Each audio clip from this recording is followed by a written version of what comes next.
Hello there, Matt Ely here with a follow-up video to my first video on nutrition.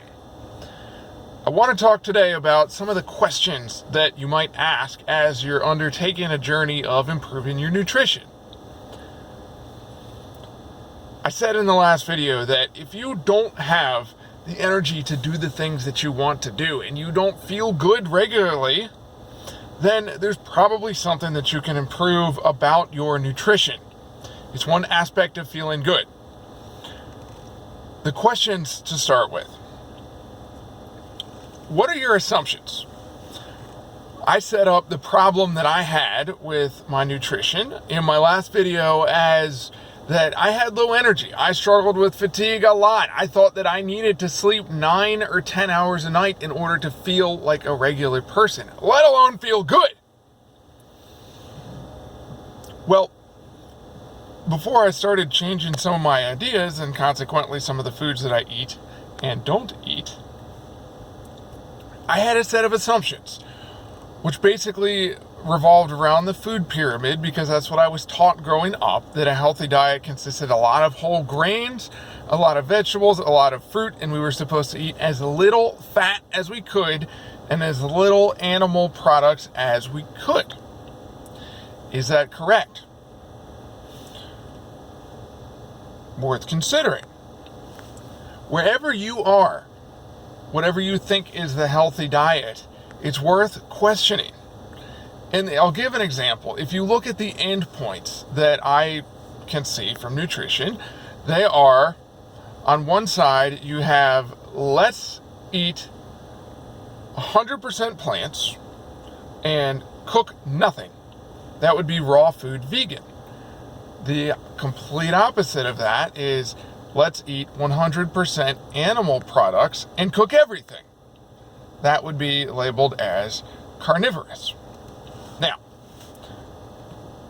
if you go and type into Google as you're watching this, or right after you watch this, raw food vegan success stories, and then open a window next to it and type in carnivore diet success stories, and just read the stories, you will find people claiming that they've tried everything under the sun and nothing worked until they got to the final arriving place, whether one end point or the other, and that's the solution to all of humanity's problems.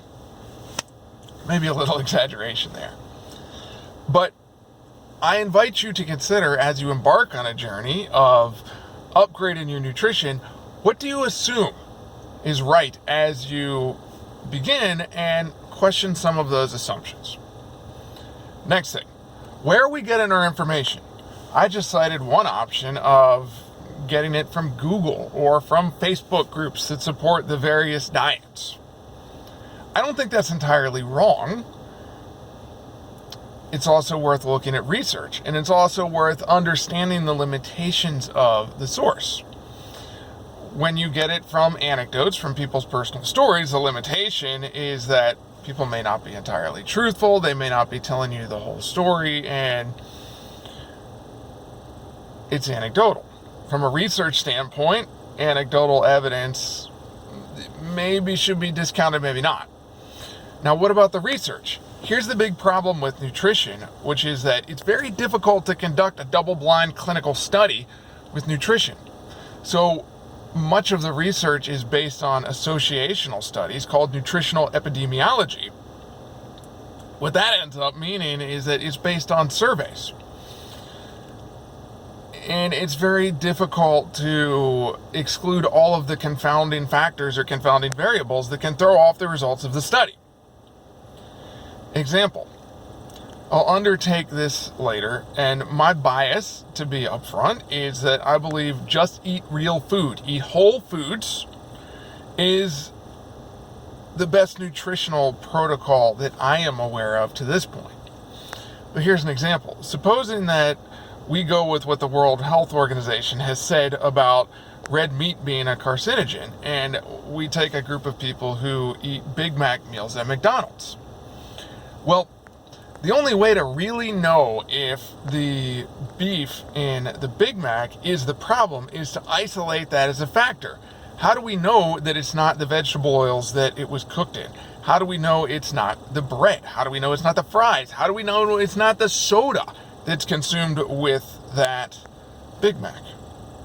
Only if you were able to do some kind of longitudinal study with genetically identical people, like twins, and had one group eat only the beef patties and another group eat the whole Big Mac and then isolate factor by factor by factor, could we really come to a conclusion from the high standard of clinical trials? It's hard to do. Then we ask, as I've talked about here, where we get in our information and what are our assumptions.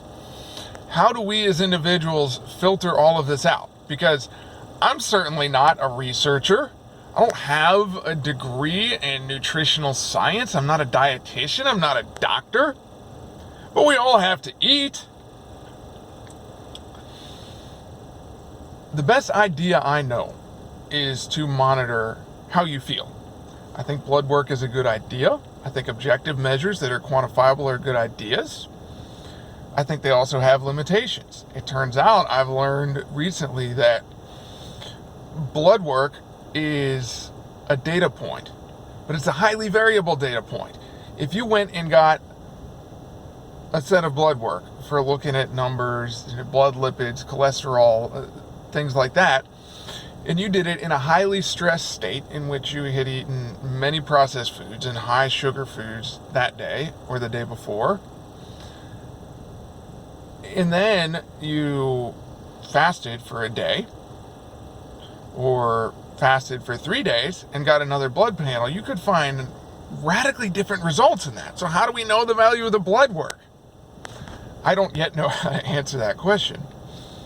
But what I do know is that if I'm not sleeping well, if I have joint pain, if my energy is low, if I get really tired in the middle of the day and I feel like I need a nap, if my exercise performance is declining, it's worth looking at my nutrition.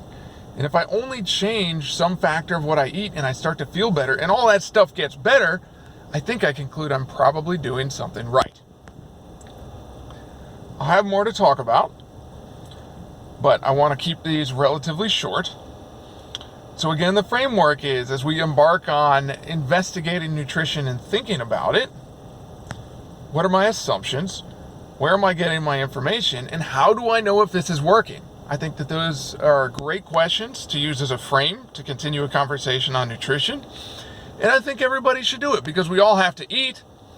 And if improving what we eat causes us to feel better, we then can be better to the people that we love, who are important in our lives.